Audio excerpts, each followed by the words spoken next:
اللهم اجرنا من النار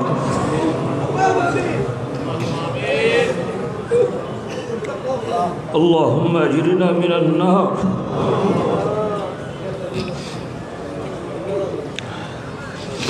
আল্লাহ আমরা গুনাহগার খাতাখার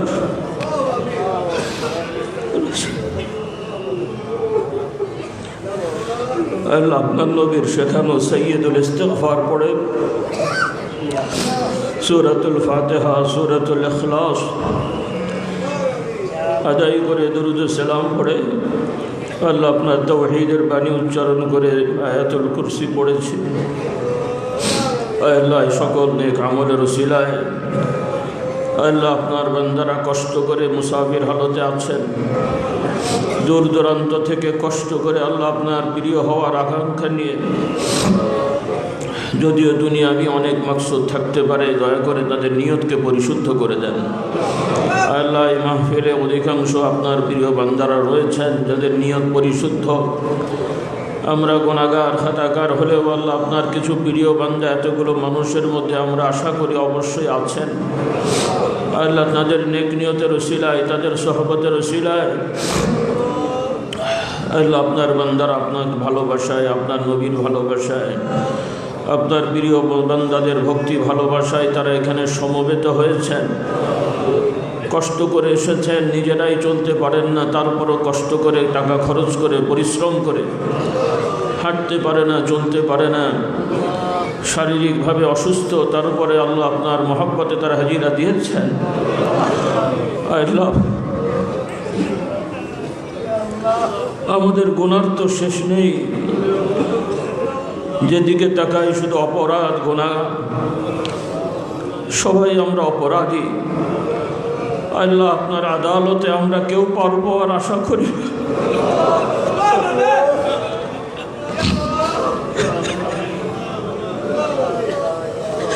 আল্লাহ আপনার দয়ায় আমাদেরকে ক্ষমা করে দেন।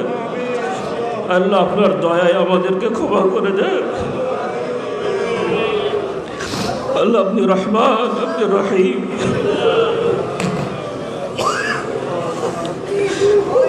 আল্লাহ আপনার রহমতের ওসিলায়, আপনার কুদরতের ওসিলায়, আপনার গুণময় নামের ওসিলা দিয়ে বলছি, আল্লাহ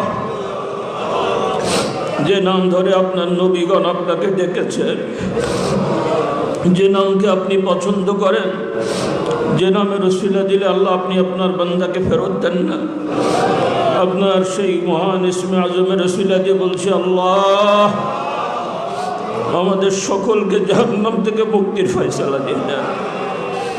আমাদের দুনিয়ায় যতদিন আমরা থাকবো জান্নাতি আমল করার তৌফিক দেন। জাহান্নামী কর্মকাণ্ড থেকে আমাদের হেদায়েত দেন। দুনিয়ায় যতদিন থাকবো ইমানি হালতে কায়েম থাকার ব্যবস্থা করে দেন। ইমানের দাবি আদায় করার তৌফিক দেন। মুনাফিকি, শিরকি, কুফরি থেকে আমাদেরকে পাক সাফ করে দেন। আল্লাহ আমাদের অন্তরকে পাক সাফ করে দেন। আমাদের অন্তরকে নেফাক মুক্ত করে দেন। আমাদের অন্তরকে নেফাক মুক্ত করে দেন।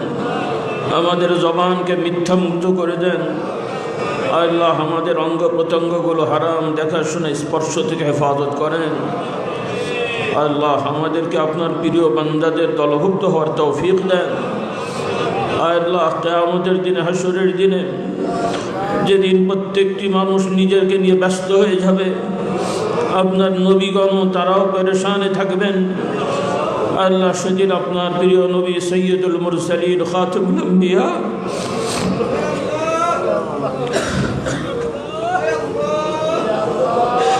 আল্লাহ তিনি শুধু আপনার কাছে উম্মত উম্মত বলে ডাকবে।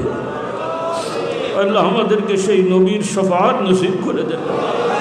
আপনার নবীর উম্মত হিসেবে কবুল করে নেন। আপনার নবীর শফাআতের অন্তর্ভুক্ত করে নেন। আল্লাহ যেদিন আপনার ছায়া ছাড়া ছায়া থাকবে না, আমাদের সকলকে হাসরের ময়দানে আপনার ছায়াপ্রাপ্ত বান্দাদের দলভুক্ত করে নেন। আল্লাহ আপনি আমাদের সৃষ্টি করেছেন, বানিয়েছেন, আমাদের স্বাভাবিক সকল প্রয়োজন আপনার সৃষ্টি, আমাদের সকল চাহিদা আপনার সৃষ্টি। আল্লাহ আমাদের সকল এই চাহিদাগুলো আপনার শরিয়া মোতাবেক পালন করার তৌফিক দান করেন। আমাদের সকল হাওয়াইজগুলো আপনার বিধান মোতাবেক পালনের ব্যবস্থা করে দেন। আল্লাহ না চাইতেই আপনি সব আয়োজন করে রেখেছেন, না বলতেই আপনি বান্দার কথা বোঝেন, জানেন। আল্লাহ বান্দার মনে না থাকলেও আপনি আপনার বান্দার জন্য সব ব্যবস্থা করে রেখেছেন। বাকি যে কটা দিন দুনিয়ায় আমরা থাকব, আল্লাহ আপনার দরবারে একটু বললে আপনি কবুল করে নেন। আল্লাহ আপনার বান্দাদের দুনিয়ায় যা যা হাওয়ায় আছে আপনি কবুল করে নেন। আল্লাহ আপনি ছাড়া তো আর পালানোর জায়গাও নাই, আপনি ছাড়া তো আর আশ্রয়ও নাই। আল্লাহুম্মা লা মালজা ওয়ালা মানজা মিনকা ইল্লা ইলাইক, লা হাওলা ওয়ালা কুওয়াতা ইল্লা বিক। আল্লাহ দয়া করে আমাদের সকলকে মাফ করে দেন, আমাদের সকলকে মাফ করে দেন, আমাদের সকলকে গুনাহ থেকে মুক্ত থেকে বাকি জিন্দেগি অতিবাহিত করার তৌফিক দেন। এরপরে নফসের প্ররোচনায় দুর্বলতায় যদি গুনাহ হয়ে যায় তওবার হালতে থাকার তৌফিক দান করেন। আল্লাহ আপনার বান্দারা এসেছেন, অনেকে হয়তো বুঝতে পারে না, জানে না, বিভিন্নভাবে মানুষ থেকে দেখে শুনে অনেকভাবে নিয়ত করে, চিন্তা করে।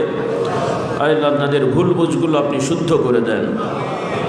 আল্লাহ যারা এখানে এসেছেন বিভিন্ন মাকাসেদ আছে, অনেকে পেরেশানি রয়েছেন, মিথ্যা মামলা মোকদ্দমায় জড়িয়েছেন, বিবাহ শাদী করেছেন, সন্তানাদি নেই, পারিবারিক অশান্তি, সামাজিক অশান্তি, যত রকমের সমস্যা নিয়ে আপনার বান্দারা এসেছেন। আল্লাহ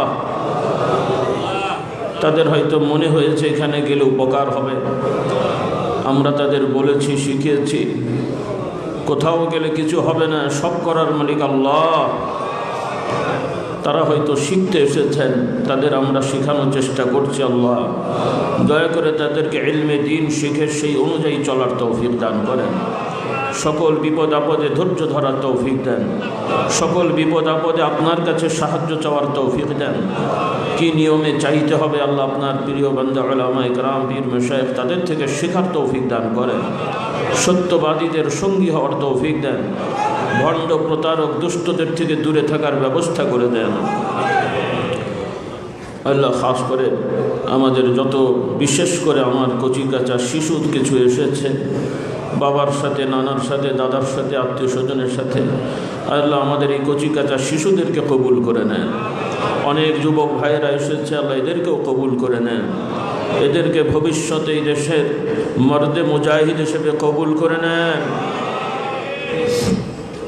আল্লাহ আমার এই যুবক সমাজকে নিয়ে যারা ষড়যন্ত্রে লিপ্ত, আল্লাহ এদের ষড়যন্ত্র নস্যাৎ করে দেন। এদের চক্রান্ত এদের জন্য ক্ষতিকারক বানিয়ে দেন। তাদের চক্রান্ত থেকে আমাদের সমাজকে আল্লাহ আপনি হেফাজত করেন। যত শিক্ষার্থী আমার ভাই বোনেরা আছে, মা বোনদের হয়তো আমরা সুযোগ দিতে পারিনি পারিপার্শ্বিক কারণে, তাদেরও ইলমে দ্বীন শেখা ফরজ, তাদেরও শরীয়ত মেনে চলা জরুরি। হয়তো এই আয়োজন, বড় আয়োজনে আলাদা করে মা বোনদের পরিবেশ করার সুযোগ নেই, সম্ভব না। আল্লাহ আপনার বান্দারা যারা এসেছেন তাদের মেয়েদেরকে আল্লাহ আপনি হেদায়েত দান করেন, তাদের স্ত্রীদেরকে হেদায়েত দান করেন, তাদের মা কন্যাদেরকে আপনি হেদায়েত দান করেন। আল্লাহ আমার ভাইদেরকে দ্বীন ঈমান আকীদা শিখে যে সেই মোতাবেক তাদের পরিবার পরিচালনা করার তৌফিক দান করেন। খাস করে যাদের মা বাবা বেঁচে আছে তাদের খেদমত করার তৌফিক দেন, যাদের মা বাবা মারা গেছেন তাদের জন্য দোয়া করা, দান সদকা করার তৌফিক দান করেন। খাস করে অনেক পরিবার আছে যারা নিঃসন্তান, আল্লাহ আপনি যাকে ইচ্ছা তাকে ছেলে দেন, যাকে ইচ্ছা মেয়ে দেন, যাকে আপনার ইচ্ছা হয় কিছু দেন না, আপনার আদালত। তবে আপনার বান্দাদের আকাঙ্ক্ষা রব্বুল আলামিন আপনি কাউকে মাহরুম করবেন না। আল্লাহ প্রত্যেক ঘরে তাদের মনোভূত আল্লাহ আপনি সন্তানের ব্যবস্থা করে দেন, এবং সেই সন্তানরা যাতে আপনার দ্বীনের মর্দে মুজাহিদ হয়, তাদের দ্বারা যেন দ্বীনের প্রচার প্রসার হয়, এবং এই সকল মানুষদের দ্বারা আল্লাহ আপনার হেদায়েতের পথ খুলে যায় সেই ব্যবস্থা করে দেন। খাস করে আমার দাদা জান হুজুর রহমতুল্লাহ আলাইহির প্রতিষ্ঠিত এই বাৎসরিক ওয়াজ মাহফিল, যিনি ফুরফুরার বীর মুজাদ্দিদে জামান হযরত আবু বকর সিদ্দিকী রহমতুল্লাহ আলাইহির স্থলাভিষিক্ত গদ্দিনী ছিলেন। দেশ ভাগ হওয়ার কারণে এই মাহফিলগুলো তিনি প্রতিষ্ঠা করে গেছেন যাতে সকলেই আমাদের সাথে সম্পর্ক রাখতে পারেন, মহব্বত করেন। যেহেতু দেশভাগের কারণে ইচ্ছা হলেই ফুরফুরায় যাওয়ার সুযোগ থাকে না। আল্লাহ দয়া করে সেই বাৎসরিক ওয়াজ মাহফিলে যত সওয়াব আমরা আমল করতে পারছি, দয়া করে আমাদের সকলের পূর্বপুরুষগণ যারা রয়ে গেছেন, কবরবাসী হয়ে গেছেন, তাদের সকলের আমালে আবহাওয়ায় সব পৌঁছিয়ে দেন। বিশেষ করে আমার আব্বাজান রহমতুল্লাহ আলাই দীর্ঘ সময় কষ্ট করে রক্ত পানি করে এই প্রতিষ্ঠান করেছেন। তিনি ঢাকা দারুস সালামে কবরস্থ আছেন।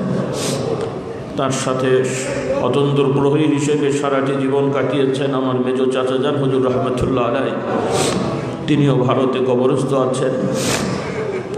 বর্তমানে আমাদের দুই মুরব্বী হায়াতে রয়েছেন। একজন খুব আমার সেজো চাচাজান হুজুর বেশ অসুস্থ, আমার ছোট চাচাজান হুজুর তিনিও কিছুটা অসুস্থ। আল্লাহ সকলকে সুস্থতার সহিত হায়াত দারাজ করে দেন। আল্লাহ আমাদের পরিবারের ছেলে মহল মেয়ে মহলে যারা হায়াতে আছেন সুস্থতার সহিত হায়াত দারাজ করে দেন। যারা কবরবাসী হয়ে গেছেন তাদের সকলের কবর সময় নূরে মুনাওয়ার করে দেন। বিশেষ করে সাম্প্রতিক আমাদের মেজর চাচি আম্মা তিনিও ইন্তেকাল করেছেন, আল্লাহ তার কবরকে নূরে মুনাওয়ার করে দেন। এভাবে আরও সাম্প্রতিক বেশ অনেকে ইন্তেকাল করেছেন, আল্লাহ তাদের সকলের কবর সময় নূরে মুনাওয়ার করে দেন এবং তাদের পরিবার পরিজন সবাইকে সবর ইখতিয়ার করে আল্লাহ দ্বীনের উপরে কায়েম থাকার তৌফিক দান করেন। আল্লাহ খাস করে এই বাৎসরিক ওয়াজ মাহফিল যখন থেকে এখানে শুরু হয়েছে সেই সময় থেকে অত্র এলাকাবাসী, আমাদের পাড়া প্রতিবেশী যারা রয়েছেন, যারা ছিলেন, বর্তমান যারা আছেন, তাদের কারো বাবা চাচা মায় মুরব্বীগণ এই মাহফিলের সাথে সম্পৃক্ত ছিলেন। অনেকে কবরবাসী হয়ে গেছেন। আল্লাহ তাদের এই পরিশ্রম মেহনতের ফসল আমরা দেখছি। দয়া করে আমাদের এই নেক আমলের সওয়াব তাদের আমালে পৌঁছানিয়ে দেন। বর্তমানেও যারা আমাদের এলাকাবাসী, পাকশিবাসী, আশপাশের যত এলাকার যত গ্রামবাসী যে যেভাবে এর সাথে সম্পৃক্ত সহযোগিতায় আছেন সবাইকে জাযায়ে খায়ের নসিব করেন। অত্র এলাকার আশপাশের বেশ কিছু প্রতিষ্ঠান, শিক্ষা প্রতিষ্ঠানের ছাত্ররা, তারাও তাদেরও শিক্ষকদের সাথে এসে শ্রম দিয়েছে, মেহনত করেছে, তাদেরকে আল্লাহ আপনি কবুল মঞ্জুর করে নেন।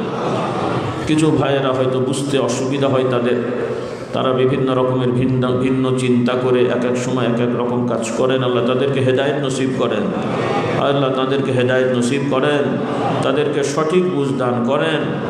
আল্লাহ তাদের যেন এটা বোঝে যে এই মাহফিল কোনো জাগতিক বৈষয়িক কোনো বিষয় নয়, নিছক রব্বুল আলামিন আপনার সন্তুষ্টির জন্যই আমরা এসেছি। কিয়ামত পর্যন্ত এই অবস্থায় আমাদের থাকার তৌফিক দেন। জাগতিক সকল ধরনের স্বার্থ থেকে মুক্ত হয়ে শুধু স্বার্থপর আমরা একটাই, আমাদের স্বার্থ একটাই হবে যেন আল্লাহ নাজাত পেতে পারি। আল্লাহ সেই নিয়তের উপরে আমাদের কায়েম থাকার তৌফিক দান করেন। সর্বোপরি সাম্প্রতিক রাষ্ট্রের যে পরিবর্তন হয়েছে, এই পরিবর্তন আল্লাহ আপনি আমাদের জন্য কল্যাণের পরিবর্তন করে দেন।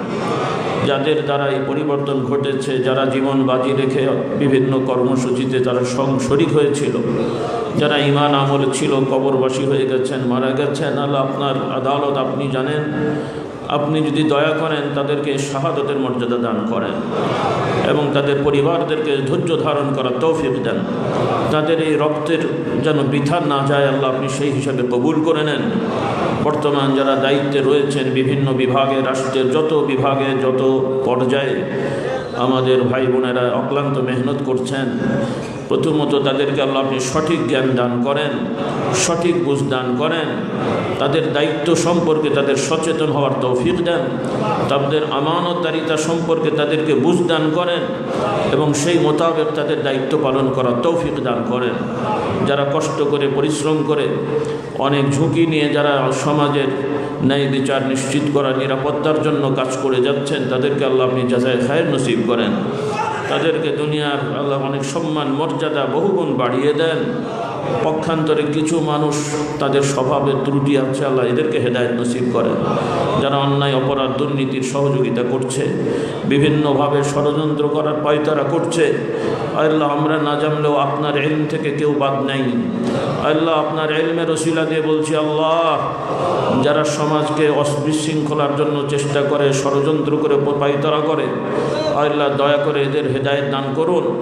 আপনার ইলমে যদি হেদায়েত না থাকে, এদেরকে সমাজ থেকে বিতাড়িত হওয়ার ব্যবস্থা করে দিন। আল্লাহ সমাজ থেকে সকল জালিমদেরকে বিতাড়িত করার ব্যবস্থা করে দিন। সমাজ থেকে সকল জালিমদেরকে বিতাড়িত করার ব্যবস্থা করে দিন। আল্লাহ সৎ যোগ্য ভালো মানুষদের দ্বারা সমাজের দায়িত্ব পালনের ব্যবস্থা করে দিন। আল্লাহ মুসলমানদেরকে ঈমান আমলে কায়েম থাকার তৌফিক দেন। অন্যান্য ধর্মের ভাই যারা আছে তাদেরকেও আল্লাহ আপনি ইসলাম সম্পর্কে বোঝার তৌফিক দান করেন। সর্বোপরি রব্বুল আলামিন আমাদের সকলকে কবুল ও মঞ্জুর করে নেন। রব্বানা যালামনা আনফুসানা ওয়া ইল্লাম তাগফির লানা ওয়া তারহামনা লানাকুনান্না মিনাল খাসিরিন। খাস করে প্রত্যেকের যার যার আশা আকাঙ্ক্ষা আছে, প্রত্যেকের ব্যক্তিগত যার যার আশা আকাঙ্ক্ষা আছে, সকলে আমরা আল্লাহর কাছে বলে